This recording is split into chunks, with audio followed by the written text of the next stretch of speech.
আসসালামু আলাইকুম ওয়া রাহমাতুল্লাহি ওয়া বারাকাতুহু। আশা করি আপনারা সবাই ভালো আছেন। আজ আমরা একটি গুরুত্বপূর্ণ বিষয় নিয়ে আলোচনা করব, যা অনেকেই ভুলভাবে বুঝে থাকে। রাসূলুল্লাহ সাল্লাল্লাহু আলাইহি সাল্লাম কখনো কাউকে অমূল্যায়ন করার জন্য কিছু বলেননি।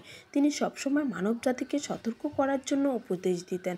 আজকের আলোচ্য বিষয় হাদিসে আসা জাহান্নামের অধিকাংশ নারী হবে। কথাটি প্রকৃত অর্থ কী আর কোন কারণে এ কথা বলা হয়েছে, আমরা এখানে থেকে কি শিক্ষা নিতে পারি।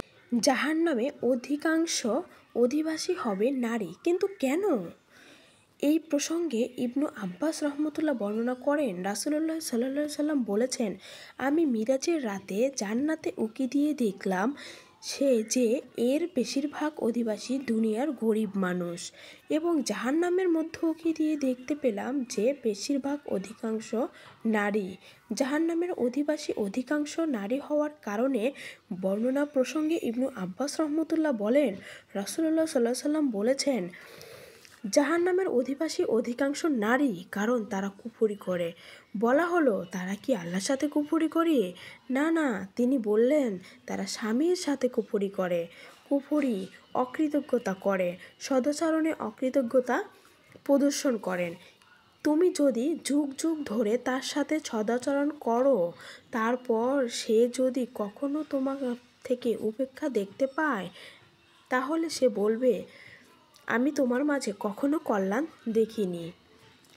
প্লিজ মা বোনেরা, আপনারা স্বামীর সাথে এই কুফরি করবেন না। আল্লাহ দোহাই লাগে, আল্লাহ, আমরা সবাই মরে যাব একদিন। এ প্রসঙ্গে ইবনুল মাসুদ রহমতুল্লাহ আরও বলেন, রাসূলুল্লাহ সাল্লাল্লাহু আলাইহি সাল্লাম আরও বলেছেন, জাহান্নামে অধিকাংশ অধিবাসী নারী, কেননা তারা অধিক পরিমাণে অভিশাপ দিয়ে থাকে এবং স্বামীদের অকৃতজ্ঞতা প্রদর্শন করেন। খবরদার নারীরা, আপনারা, আমিও নারী, আপনিও নারী, সবাই নারী, আমরা কখনো কাউকে অভিশাপ দিব না। আবনুল ইব্বুস রহমতুল্লাহ বর্ণনা করেন, রাসূলুল্লাহ সাল্লাল্লাহু আলাইহি সাল্লাম আরও বলেছেন, আমি জাহান্নামে উঁকি দিয়ে দেখেছি তার অধিকাংশ অধিবাসী দুনিয়ার ধনী মানুষ ও নারী। সেখানে দুনিয়ার সব ধনী মানুষ ও নারী। ধনীরা কেন যাবে জাহান্নামে জানেন? এরা গরিবদের হীন চোখে দেখে, এরা অহংকার করে বেশি, এদের কাপড় চোপড় ঠিক থাকে না, এদের মাথায় হিজাব ওঠে না, এরা বোরকা পরে না, এরা শুধু থাকে দুনিয়াবী চিন্তা নিয়ে। আল্লাহ আমাদের সবাইকে হেদায়েত দেওয়ার তৌফিক দান করো। আল্লাহ, আমরা সবাই যেন ভালো মানুষ হতে পারি।